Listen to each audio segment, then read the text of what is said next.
to 10. Live. And just like that, we're live. Hello, everyone. We are super glad you are here with us today.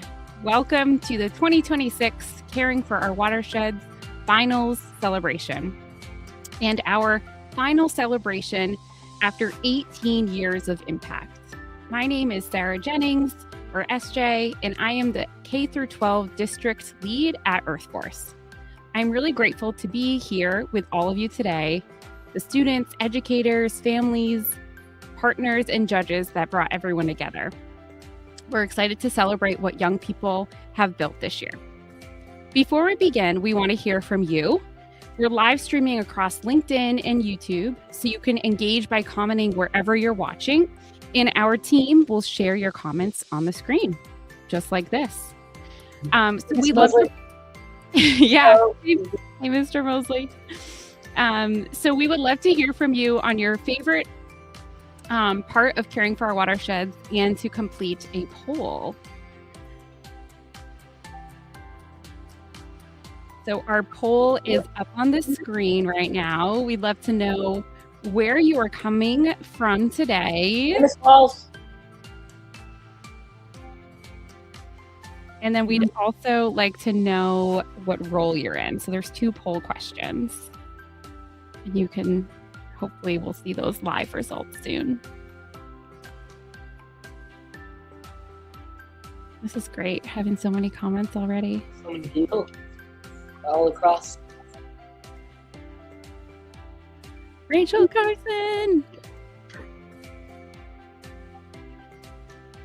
All right, so our results are coming in. Maryland. And yeah, this next question, what is your role? So we have educators, young people, community partners, and then a bunch of other folks who we're super happy to have here today, including school administrators, maybe even some local government officials, and of course, those parents and guardians behind the scenes. So big shout out to you all. So we've got a lot of young people. Yeah, wow, a lot of people coming in today.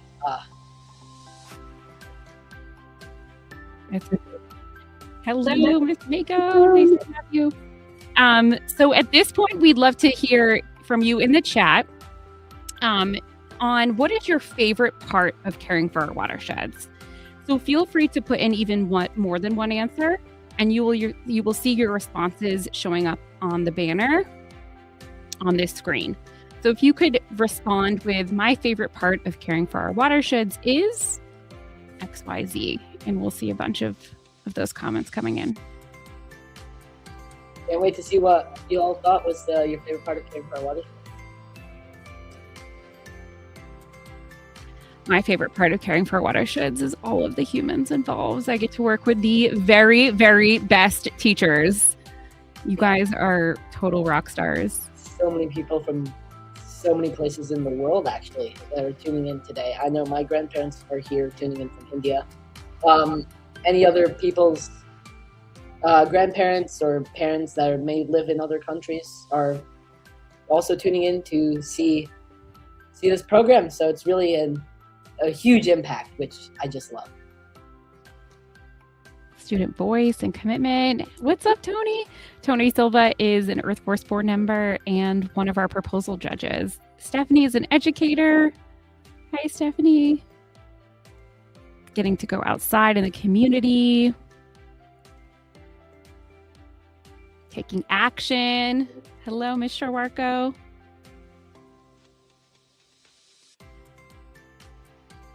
All right. You can keep those rolling. We'd love to hear the entire time. What are your favorite parts of caring for our watersheds? That is our favorite. It is our last competition this year, and it has been one of the longest running competitions across the Chesapeake Bay Watershed. So we're really grateful for the time to be able to do that. All right. So we are going to continue. Today is also the final event for Environmental Applied Civics Week. Across this week, we've been lifting up what it looks like when young people don't just learn about issues, they investigate, make decisions, and take action in their communities. And I can't think of a better way to close the week than this. If you're new to Earth Force, we support educators and partners in school districts to empower young people to participate in environmental decision making. You may have seen a new look for Earth Force, new logo, new website design. Please check it out after this at earthforce.org. We are super excited for this next chapter. Using the link in the chat, you can continue to build a relationship with us or just get started by booking a one-on-one chat. You can take the Environmental Applied Civics 101 course, sign up for the June core training with my colleague, Kristen Dorfman, listen to a field chat, which is a podcast that we have. And we'd love some feedback on Environmental Applied Civics Week using the survey link. So these are all opportunities that can be found using the link in the chat or the QR code on the screen. So just looking at our agenda for today, here's what you can expect. We'll be grounding in the legacy of caring for our watersheds, watching a reel of this year's action projects, recognizing the community behind the work, celebrating with awards, and we'll be closing with reflections and what is next for Earth Force after closing out caring for our watersheds. To start us off, we're going to hear from Vince Meldrum, Earth Force's CEO, on his reflections of caring for our watersheds over the years. Thanks, Vince. Welcome to the 2026 Caring for Our Watersheds Chesapeake Bay Awards ceremony. I'm Vince Meldrum. I'm the president and CEO of Earth Force. This is the final year of the Chesapeake Bay Caring for Our Watersheds contests. And there's one number that sticks out for me, and that's the number 3. 3 is the number of young people, middle school students to be exact, who have gone from participating in caring for our watersheds to being members of the Earth Force Board of Directors. Each of those young people were so amazing to us that we could see nothing better to do with them than to add them to the leadership of our organization. We didn't start this program as a pipeline to bring young people into the Board of Directors, but these young people made it inevitable. And there are a lot of other people that went into making this program a success, and I want to take just a couple of minutes to talk about them. This program wouldn't have happened without a company called Nutrien. Nutrien brought Caring for Our Watersheds to us. They had an idea. They wanted young people to be involved. They wanted young people to make real decisions. They wanted young people to improve their watershed. And through a genuine partnership, together, we developed this program that has become Caring for Our Watersheds. They never tried to turn it into something that it wasn't. They never tried to stop young people from having their voice. They were always there with our back, and they did something extraordinary, which is commit to a partnership. And so I want to thank everybody at Nutrien, and there have been a lot of people there who have made this happen, but I want to thank all of them for the commitment to this program, the commitment to bringing it to you, and that has made all the difference for us. In addition to Nutrien, I want to thank my staff. There have been an incredible group of people who have worked on this program. Jessica Brommelkamp brought the program to us. She handed it off to Kurt Moser. He worked on it for a number of years. Kurt handed it off to Janora Givens. Janora Givens handed it off to Portia Ray. Portia handed it off to Alexis Thornbeck. And now Alexis handed it off to Sarah Jennings, who's the person that all of you know. Each of those staff has brought an amazing amount of commitment. They've given us their intelligence. They've given work and friendship to educators, and they've really made an amazing difference. Every one of them has been essential, and I want to thank all of them for the hard work that they have done. But you know, the core of the program has always come down to 2 people, educators and young people. We've worked with more than 100 educators at 90 schools. Some of those teachers have participated for 2 years. Some of them have participated as long as a decade. There have been a number of them that I've had the honor to get to know, and I'd like to shout out a few of them today. Folks like Teresa Dobler and FISA alum, Karen Harrison, Mary Breslin, Kirk Treacle, Mark Mosley. There are so many more of you whose names I don't know, and whose time I have not been able to sit down and talk to you. But I know that every one of you have been committed to the young people that have participated in this program and the impact that it can have. In my second year at Earth Force, I was sitting at an awards ceremony like this, only it was in person, and there was a buzz in the room with all the young people thinking about their projects and what they were trying to accomplish and talking to each other and sharing stories. And a couple of the educators sat down next to me, and one of them turns to me and says, Earth Force has done this. You have made it so that we expect the young people that we are teaching to have to make a civic impact on the environmental problems in their communities. That word has stuck with me, expect. We never expected that we would have teachers that work with us this long. We never expected that we would learn as much from you as you have learned from us. And so we thank you, all of you, for what you have done to make this program successful. You've been the lifeblood of the program. It's been amazing to work with you, and we hope to have the chance to work with you again in the future. The center of the program has always been young people. You know, there are a number of stories that I remember from the program. From the early years at Lanier Middle School, which has become Katherine Johnson Middle School, when young people came to us and said that they wanted to replace the drinking fountains in their schools with water filling stations so that they could decrease the number of water bottles that were being used in the school. And I had the chance to visit the classroom a couple of years later, and it had been something like 90,000 plastic water bottles that had been replaced. That's a pretty amazing impact. Or the young people at Herndon Elementary School who started the Purple Martin Project. They built boxes for purple martins when they were migrating from south to north and north to south. And that project became an international model, and people around the world got to participate in that. To the young people at George Washington Middle School who found mold in their classrooms, and they worked with the city and the county and the state to change the indoor air quality laws so that all the schools in the state of Virginia have to be tested and maintained to ensure that mold doesn't infect the classroom. All of those were amazing projects. And I had the chance just this last week to see, or just this week rather, to see some young people from Katherine Johnson Middle School who were presenting to the Fairfax Planning Commission. And one of the young women, and I'm going to try and read this so that I get it exactly right, but one of the young women said this: please establish a youth consultation requirements before any project approval. We bring essential lived experience. Bringing our voice is a good thing, as you don't have to waste money, time, and taxes implementing fixes later. What a great way to go out with this program, to have young people presenting to their planning commission about why it's important to have their voice at the table. And I think that's such a great encapsulation of what we hope to accomplish. So as I close, I want to say thanks to all of you. You've made this program possible, and it's been our honor to work with you. And so thank you for everything that you have done. And I want you to remember that word, expect. Because a lot of things have changed because of this program. Well, one of the things that I think shouldn't change when the program ends is the expectation among young people that they have a voice, the expectation among educators that they can help foster that, the expectation among our partners that that's an important part of their programs, and really the expectations from us that we have such a fantastic chance to work with amazing groups of people, and really how fantastic that has been. So thank you. Good luck today. I hope the best for all of you, and good luck in the future.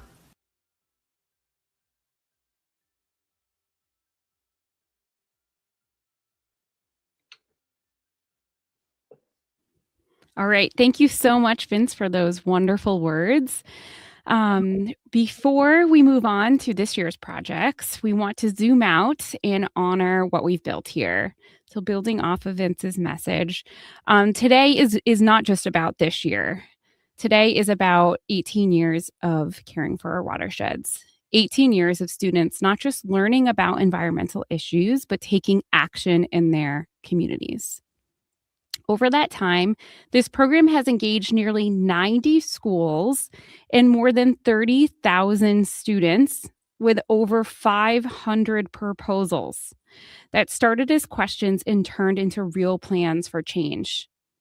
And that was more than $760,000 that has been invested directly into student-led projects supported directly by Nutrien. So that is not just participation, that is real funding for real change. It means young people were trusted not just to learn, but to lead and to take action.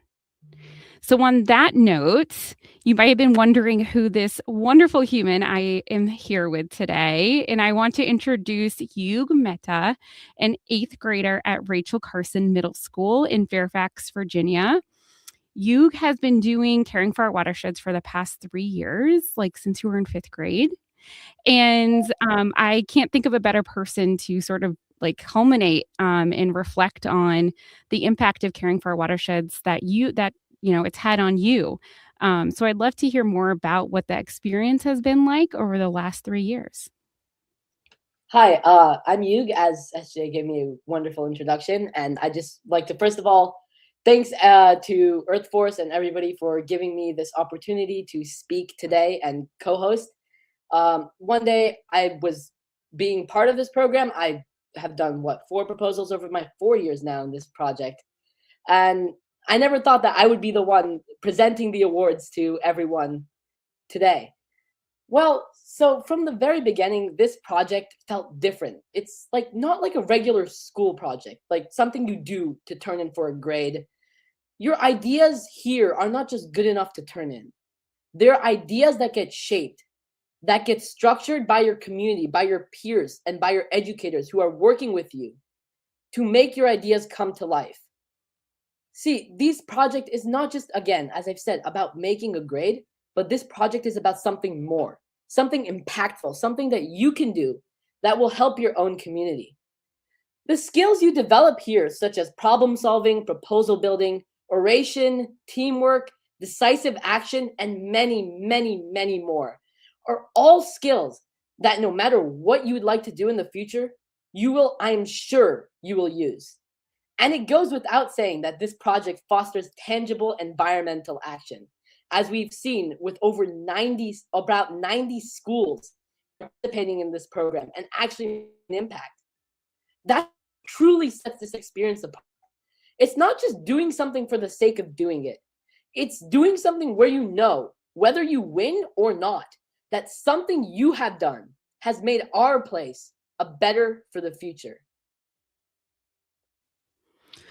Oof, goosebumps. And let me tell you, like, you practiced some of this before, but a lot of it is just on like off the cuff, and just you're just such a great speaker. I know you're going to go on to do some really wonderful things. I'm super grateful to be sharing this space with you today. So I want to hear a little bit more from you. Everything you talked about has really shown up for the past 18 years, right? Not just for you, and it's been replicated and rippled across so many communities and schools across the whole Chesapeake Bay watershed. So students, what we've found, they really show up strongest when the problem is real, localized, it matters to them, it's grounded in their lived experience, like what you've said. And then the funding we've gotten from Nutrien has really unlocked that implementation. And then educators are the multiplier.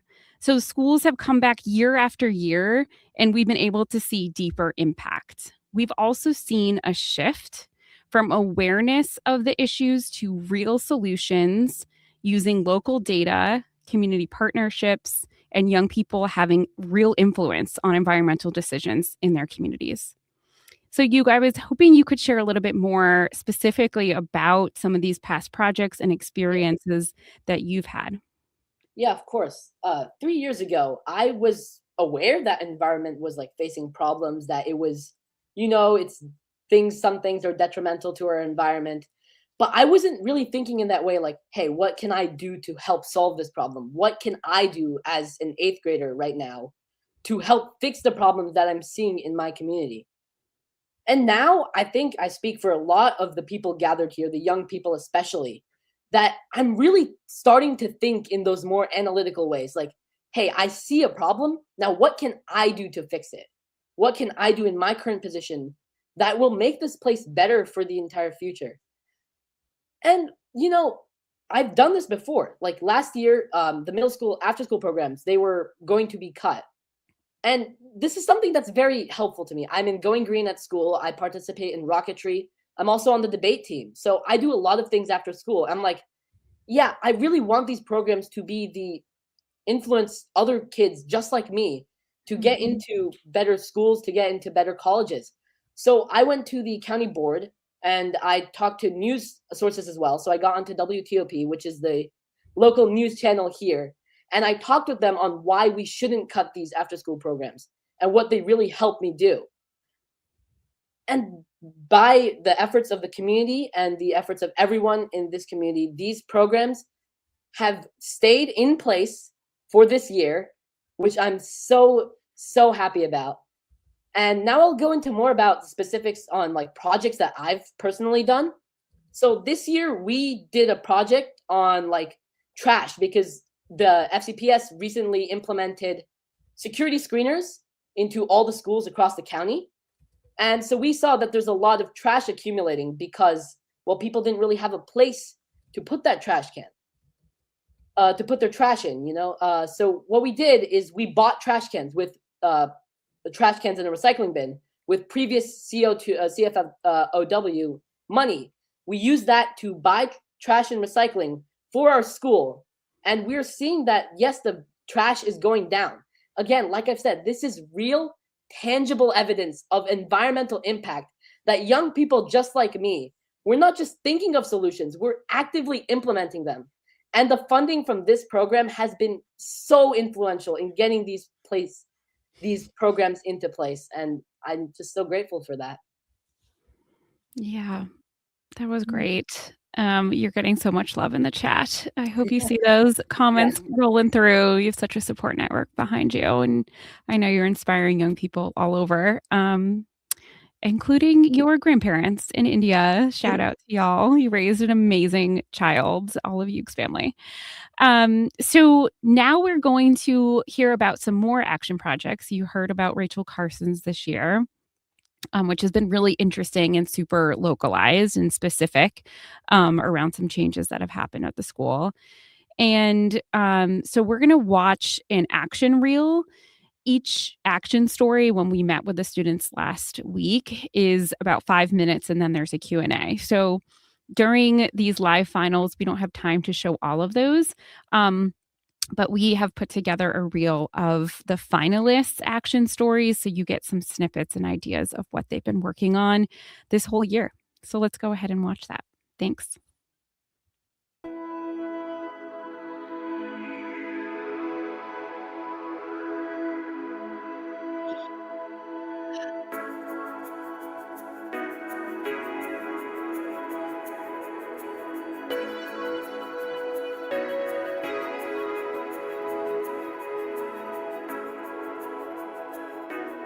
Rachel Carson Middle School is part of the Horsepen Creek Watershed, which feeds into the Potomac River, Chesapeake Bay, and Atlantic Ocean watershed. We noticed an increase in litters near doors 2 and 8. And this is a bad problem because not only does it make our communities ugly, it also harms the organisms that live in our environment. We decided to go with a 3-point action plan. So first we were going to educate people in the Lake Fairfax event, where we reached out to about 240 members of our local community and talked to them about watersheds. At Lake Fairfax Day, we used 3D model examples like glitter to show fertilizer and demonstrated the ripple effect. Seeing that pollution wash into the ocean was like a light bulb moment for a lot of people, proving that our front yards are directly connected to the Chesapeake Bay. Then our second key strategy is public works of art, so painting storm drains. By painting only rain in the drain on the pavement, we use student creativity to turn basic infrastructure into a system of shared responsibility. And our final key strategy is putting the trash and recycling bins out near doors 2. So by putting out these bins, we hope that they are more incentivized to put their trash in the place it goes, so that it doesn't go down to our streams.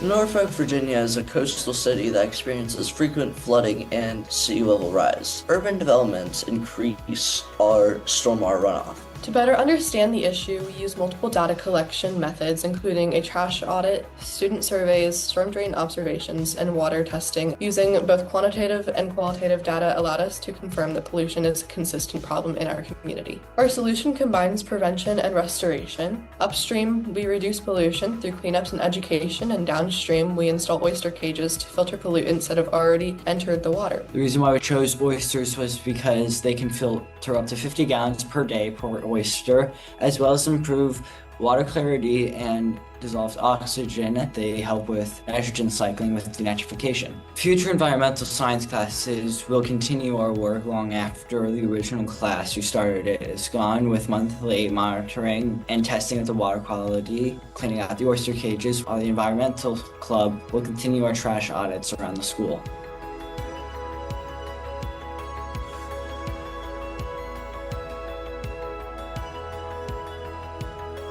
is a lot of suburban development in Northern Virginia, which causes problems for the Chesapeake Bay Watershed. When we tested the water at Bull Run Park, we discovered problems with our local waterways. We concluded it was not safe to release our trout close to London town. Two issues we faced were our school's overproduction of compost and the trash going into our drains. We are creating a board game to educate our community about our watershed and problems that impact aquatic and terrestrial ecosystems. We chose to create a game board because it would be an easy way to interact with people of all ages, spreading awareness of our Chesapeake Bay watershed. The questions educate the players about watershed factors and how we can take action to sustain ecosystems long term. We've been in touch with several collaborators. Mr. Mosley joined us as our Gets a Green mentor and as a Trout in the Classroom representative. This month we had the privilege of presenting our game board idea to the FCPS superintendent, Dr. Reed. She liked our idea so much she plans on filming us for a county-wide broadcast.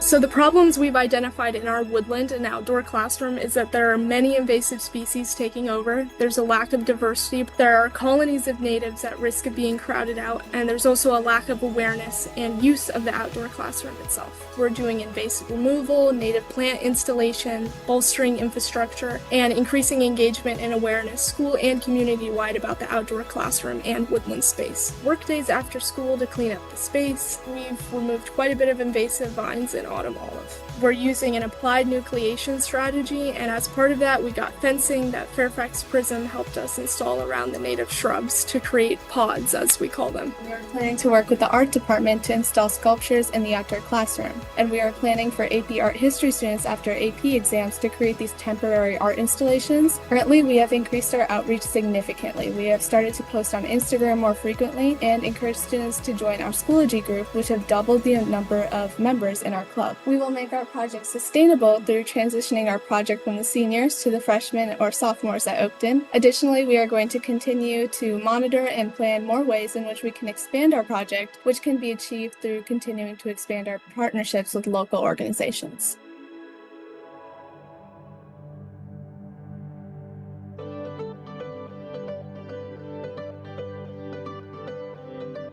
Each year, about 300 million pounds of polluted nitrogen enters the Chesapeake Bay, and chemical fertilizers are accountable for it. Our main concern and issue this year is the food waste going to the trash, the lack of composting, and the runoff with the unhealthy chemicals leading to watershed pollution. Our solution is to feed chickens food from our cafeteria to reduce waste from our school. Some of the benefits that come from this project is the trash going to the dumps reducing by 75%. Also, the soiled chicken bedding goes straight to compost, and chickens spread comfort and happiness. We are partnering with parents, the local farmers market, and above all, students to ensure the longevity of this project. Some of the challenges that came from this are extremely long winters. We also will have predators and rodents. Luckily, we have a natural cover from the treetops and it's the courtyard, so they can't really get in there. Also, it was finding a nesting area. We helped with that by having more nesting boxes. We are the change. Students have been volunteering more and more, and they're actually excited to put their food in the bins knowing it's going straight to the chickens. And we're just improving our community bit by bit, and everyone's just seeing how in place this is.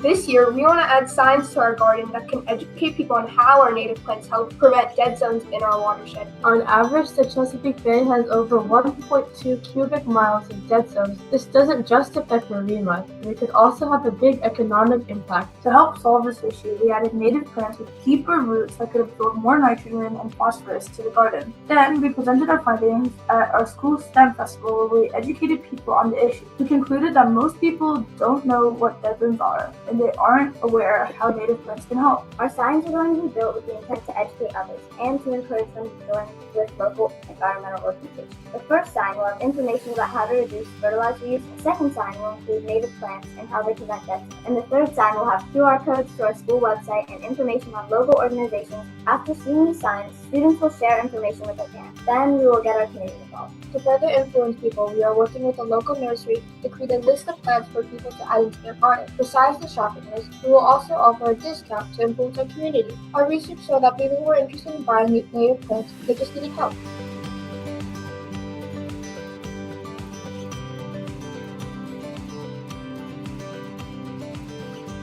Our school is surrounded by impervious surfaces like concrete, which prevents water infiltration. That can create flooding, and flooding increases pollutant runoff. We identified a specific area on our campus called the pit, where water collects after is ideal for already a low point where runoff gathers. By transforming this space, we can capture and absorb stormwater before it reaches storm drains. Our plan includes 3 strategies: researching and building partnerships to gain permission and resources, preparing the site and planting native vegetation, and third, maintaining the garden while collecting data and sharing results with the community. We worked with multiple community partners. These partnerships helped us gain permission, access resources, and receive plant and supply donations. We have successfully installed the garden beds and have purchased our native plants. This shows that even when challenges arise, we can be resilient in our just approach at the problem. Future classes and environmental club will continue maintaining the garden. Throughout this project, we learned that students can create real environmental change when we work together.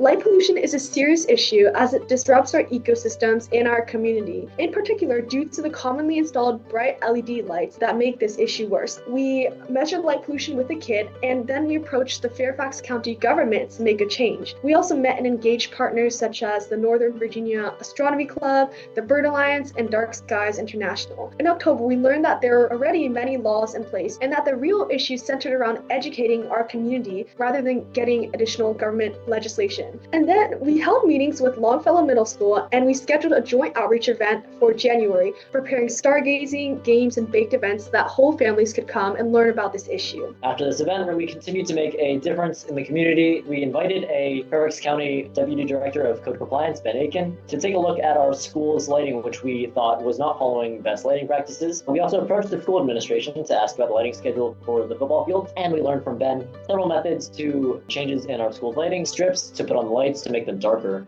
Since our proposal, we have reached out to our school, the local school system, the local government, and the state government, and the federal government, and we've asked them to educate and promote dark skies regulations. So we love the idea of creating direct change, which is where we're going to the aspect of attaining these actual light strips and testing them to see if they're effective, especially effective in wide use.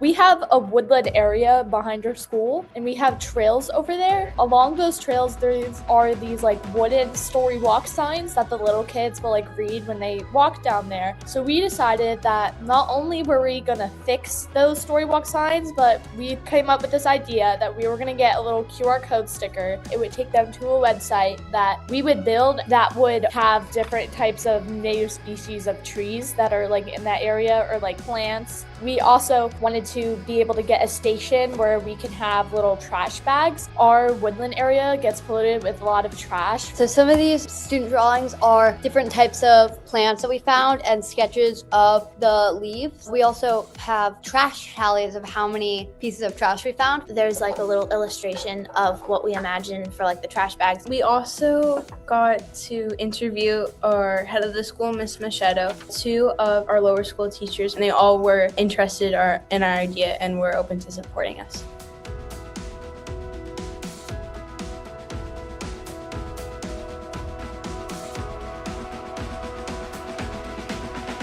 So our issue we're choosing to focus on is bogs. They're incredibly important to the environment, but they're disappearing. Our goal is to build an even deeper sense of wonder about bog plants in Maryland and inspire students to speak out in order to protect and restore bog habitats. We asked all of the people at our school what was one activity or thing they would like to do to learn about bogs. People answered field trips, carnivorous plants, planting, interactive digital learning, and outdoor lessons. So strategies we developed based on these results is to raise awareness, and we also try to implement something about bogs into the 7th grade ecosystems curriculum. And we also want to give students a chance to interact with their terrarium and to create a bog habitat in one of our outdoor gardens so students can also interact with that. And one of the ways we want to get this lesson across to the students is a scratch game created by one of the members of the Bog Battalion. Another way is a comedy sketch. We'll talk about the impact of bogs to the environment and how we can help save it. We also have another game that students will love called a bog trivia game, where students will answer questions and get a puzzle piece to piece together a big puzzle. This is a great way to raise awareness about carnivorous plants. Every aspect of this budget has had research poured into it. We want the school to know about this project and become a pivotal part of Mount View culture.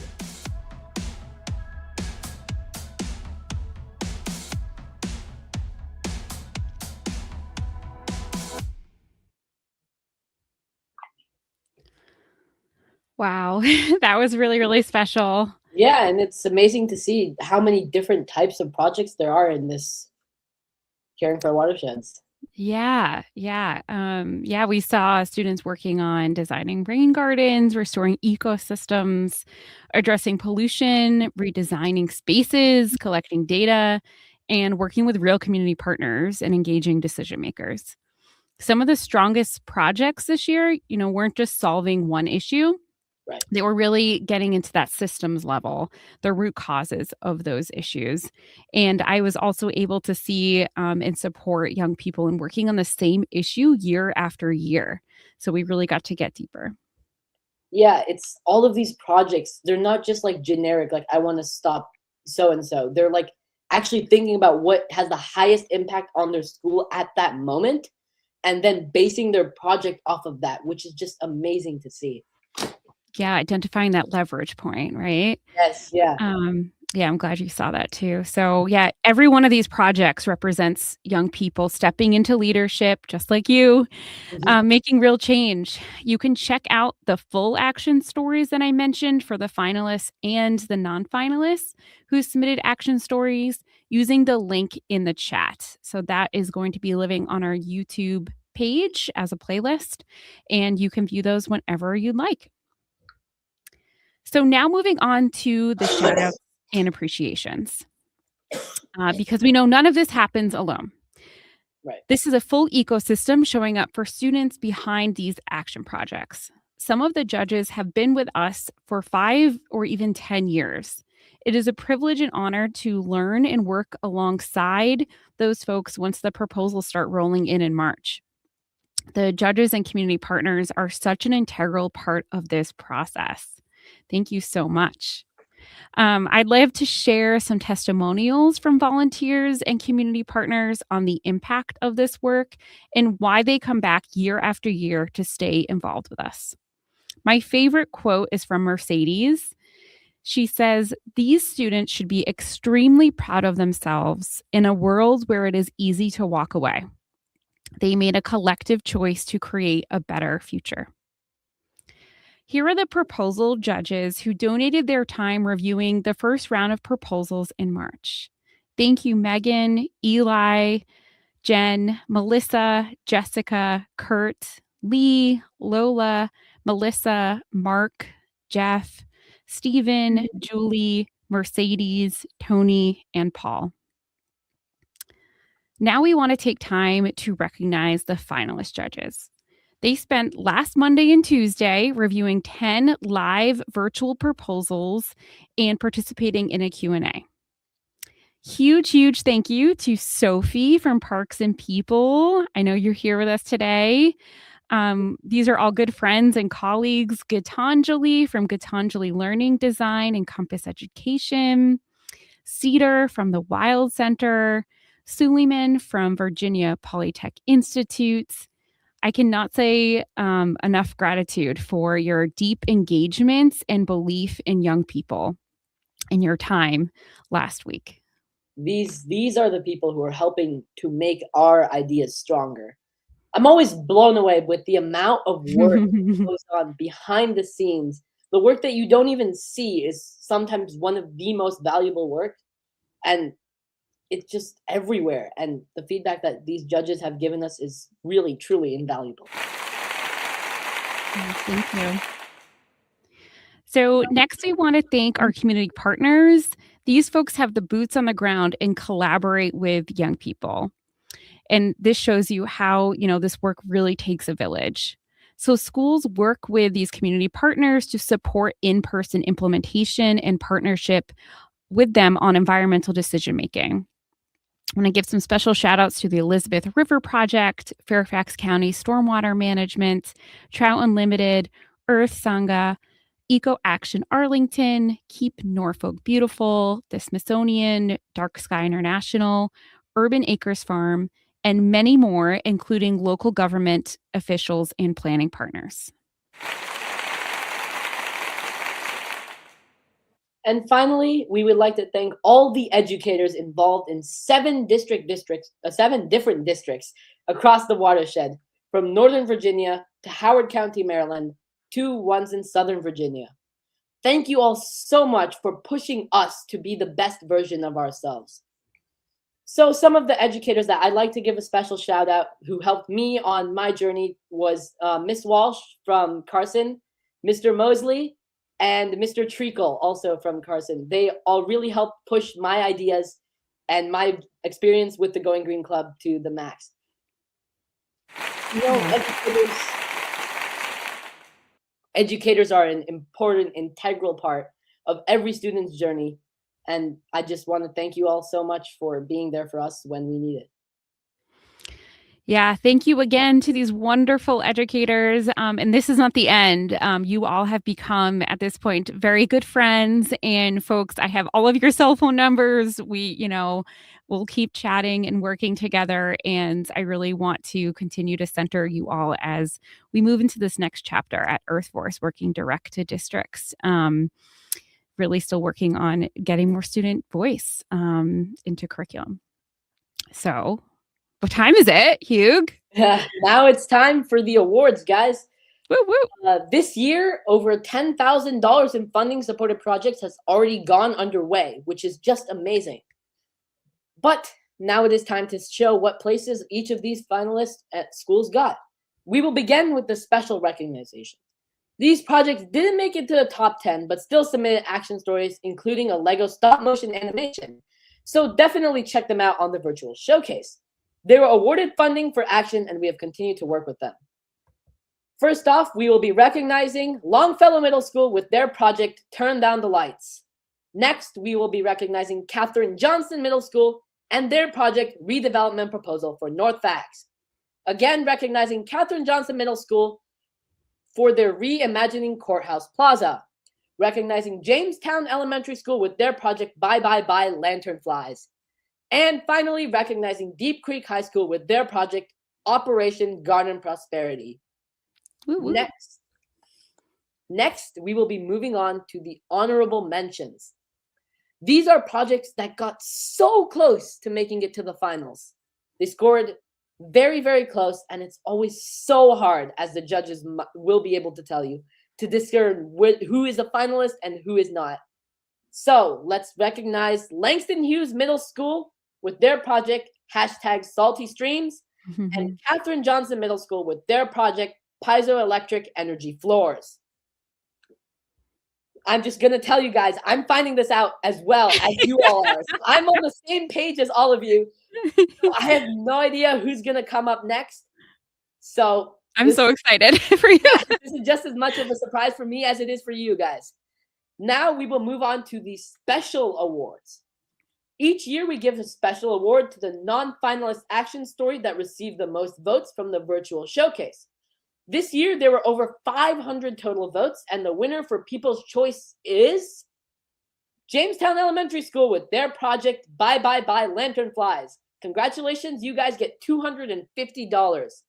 And then the audience pick is the second special award. And this is an award given to the best overall. And this, with over 200 votes, is Katherine Johnson Middle School, their project, Raise and Grow Locally 2.0.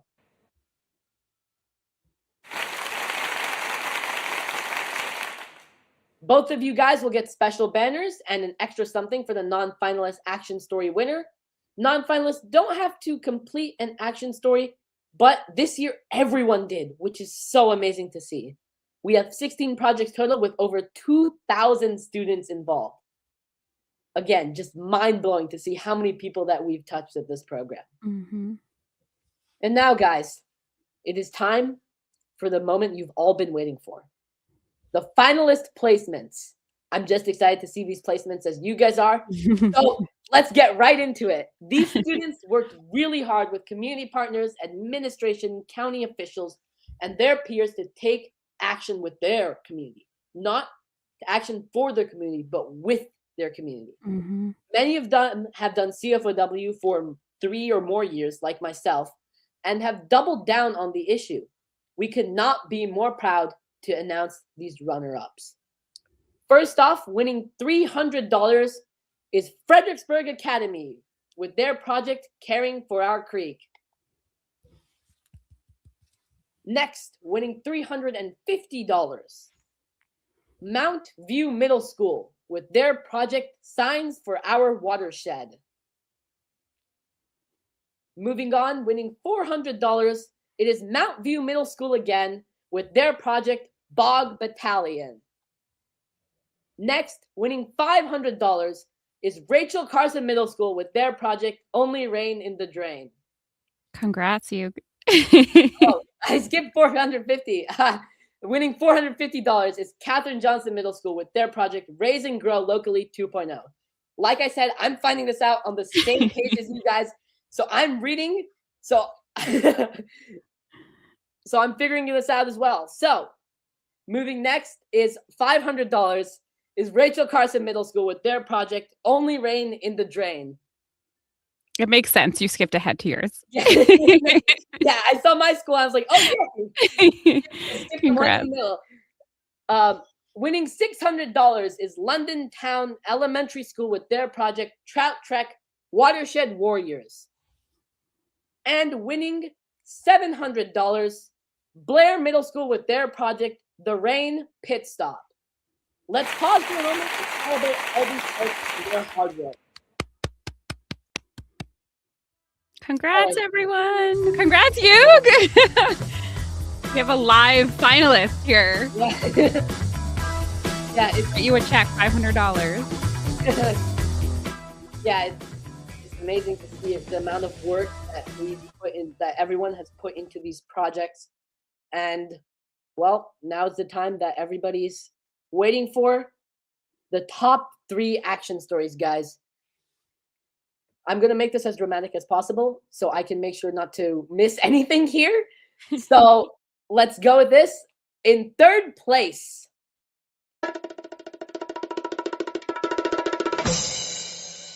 recognizing McLean High School with their project Bring Back the Stars. Congratulations, guys. Woo! All right. In 2nd place, recognizing Blair Middle School with their project Trucking the Pollution. Woo! Congrats. And finally, in 1st place, winning $1,000, it's Oakton High School with their project Cougars for Conservation. Congratulations. This is huge. Oh my gosh, let's celebrate.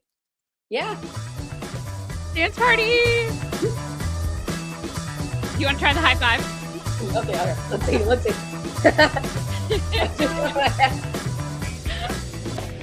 Congratulations, everyone, again. That's great. This is amazing. Are you surprised? I mean, I didn't know the results, so it's been a surprise to me as much as it has been to everyone else who's sitting there watching from home. We got so many good comments coming through. Yeah.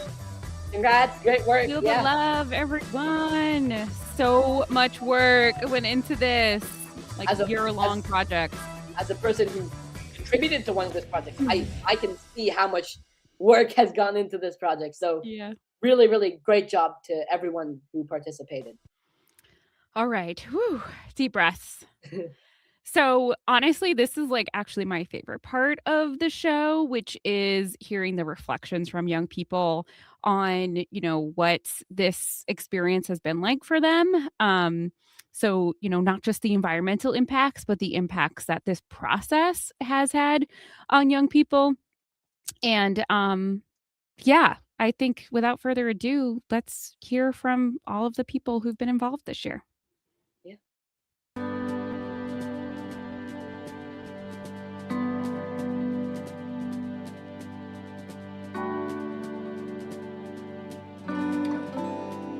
I've always kind of been very thoughtful about my footprint on the environment, but I feel like especially in this class, it has given me such deeper consideration for what I can do. I can make an impact, like how me, myself, can make an impact. I always thought oh, you have to do something really, really big, or super, super extravagant. You have to do something awesome. I just said I have chickens. Here I am, changing the community. I think I've gained like a lot more like confidence in my knowledge of just how to restore like a woodland and how to create a proposal for that, because I've never really done this type of thing. One thing I realized about myself is that I can take charge. I learned about leadership. Our project consists of different groups, and I was part of the budgeting group. I worked together with all the other groups to identify all what we're getting and the prices. I played soccer like my whole life, and I never was thought of as a leader because I've always been somewhat quiet. And then I realized that in the real world, people like me can actually be leaders, but they can just be different kinds of leaders. And sometimes I might lead by example more often, or I just am more selective on what I say, and I'm not like a loud person. So I've learned that project managers can just be a lot of different kinds of people too, which I think is really cool. I think personally, I just found out that I really like doing presentations. I don't know, I just like the pressure, I guess. I'm not the most social guy, so I feel like I've been able to interact more with my community, meet these people who are really important for our ecosystem.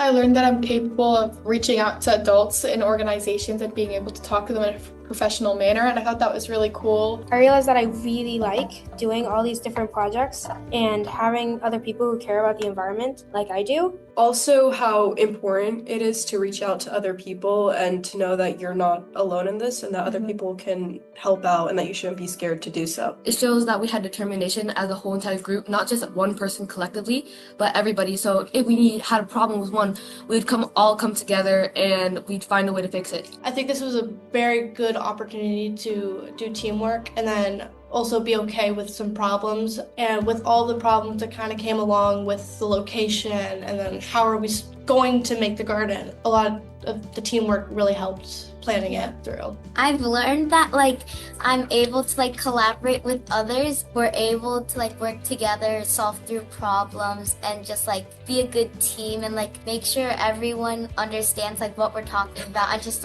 really make sure that everyone's on the same page. I have really improved by just seeing how much of an impact that we have made on other schools and the community around us in general. Learning from that how I can carry on and make other impacts in the future. I feel like something I learned about myself is that I'm really passionate in caring for our watersheds. I was able to learn a lot about why we need to protect our watershed and why it's a massive factor in overall the current environmental crisis that we're looking at. And I was able to understand how passionate I am as an individual about this project. So yeah.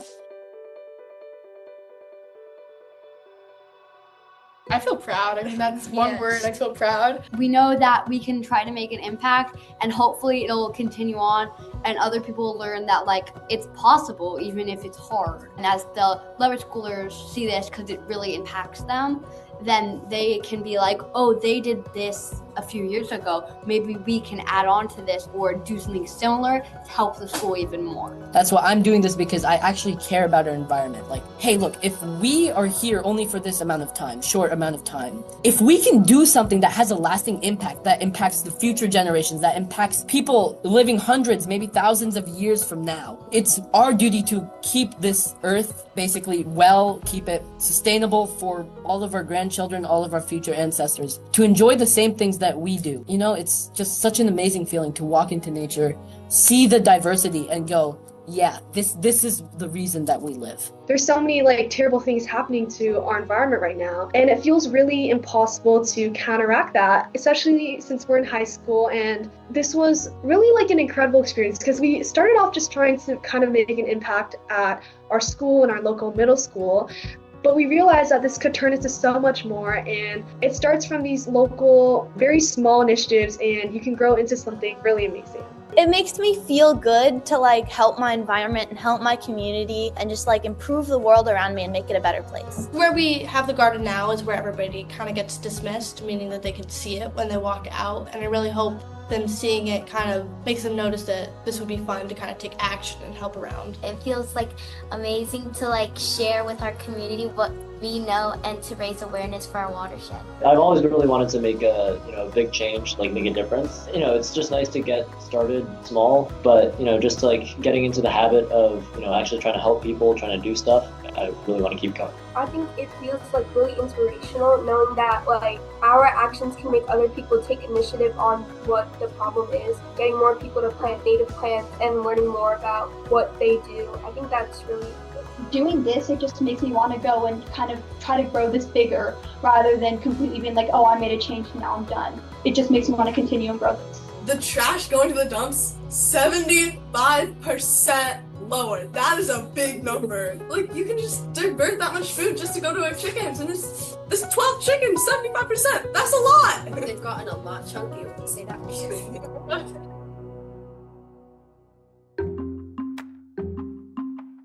I think that the hardest step is always the first step that you take to put yourself out there. But once you get over that first step and you just keep going, it'll always kind of come back to you and reward you in experience or some other way that maybe you're not expecting. Even just the smallest of steps can make a huge impact on your community. It doesn't have to start off big. You can start off small by like just picking trash. It doesn't have to start off big like that. I would just say get started. We don't have time to wait with the condition that the environment is in right now. So it's really important that everyone are all very hands-on. I would say to not be afraid to do it. Some people in our class are a lot different with different ideas, but you might be surprised at how many people will agree with you and will go along with what you might want to do. Just don't be afraid to work with other people because it will help a lot. It's harder to do it alone than with other people. So it would be good to like join a community with people that have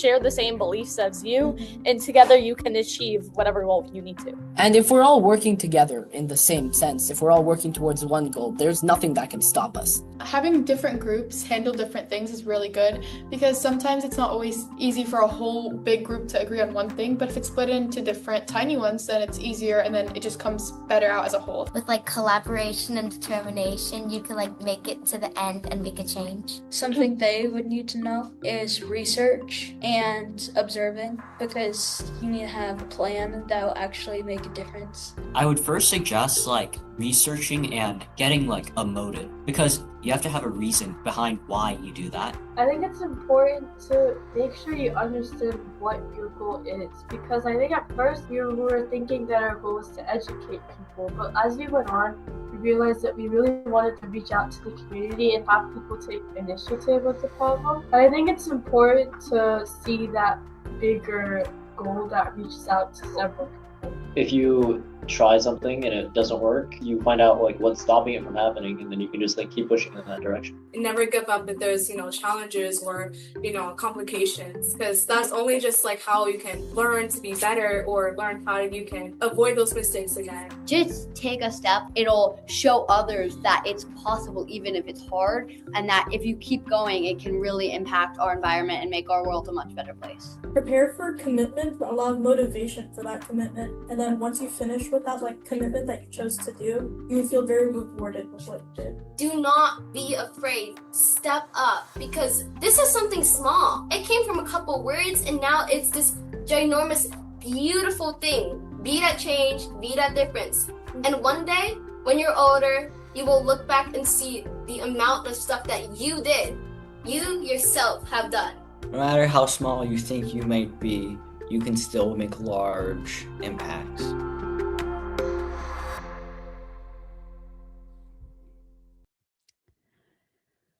Oh, I promised y'all I wasn't gonna cry. Yeah, that was such inspiring. Yeah. Yeah.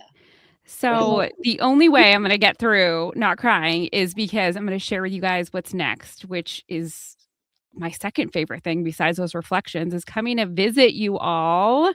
And so I'm really excited to visit all those schools and bring a giant check, get gifts and all of that good stuff. So that's in the very near future. And then what's next, moving forward, right? This is the last year of caring for our watershed. So we're continuing, of course, Earth Force with youth-led environmental action. And in this new chapter, We are going to be focusing on widening and deepening the impact of environmental applied civics. This is formerly Environmental Action Civics, with the same great acronym, by the way.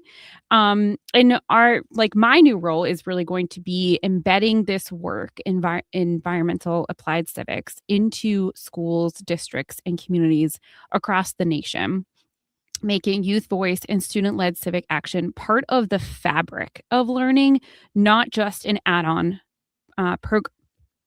So, again, I look forward to visiting you all. You will be in person celebrating soon together.